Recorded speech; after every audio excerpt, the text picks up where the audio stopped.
High বন্ধুরা, কেমন আছো? আশা করছি ভালো আছো। চলে এলাম ছোট্ট একটু ভিডিও নিয়ে। তো সেদিন গেছিলাম জগন্নাথ মন্দিরে ঘুরতে। তো ওখানে গিয়ে কী ভোগ প্রসাদ খেলাম তোমাদের সাথে আজকে শেয়ার করব। তো দেখো বন্ধুরা, প্রথমে অন্নপ্রসাদ পড়ে গেছে, তারপরে দিয়ে দিয়েছে সাথে লাল শাক।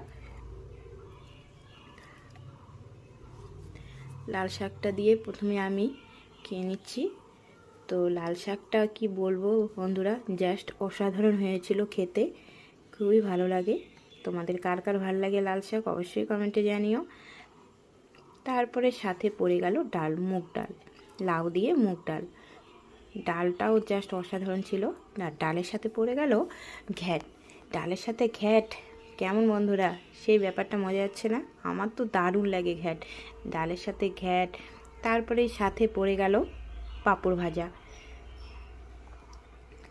ডাল, ঘ্যাট, সাথে পাঁপড় ভাজা, কি বলবো বন্ধুরা। আর প্রসাদ বলতেই তো অমৃত, দারুণ হয়েছিল রান্নাগুলো।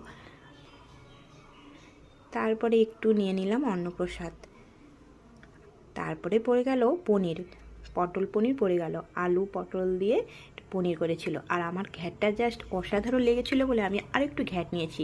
তারপরেই পড়ে গেল পায়েস, চাটনি, সাথে পাঁপড়। কেমন লাগলো ভিডিওটা অবশ্যই কমেন্টে জানিও।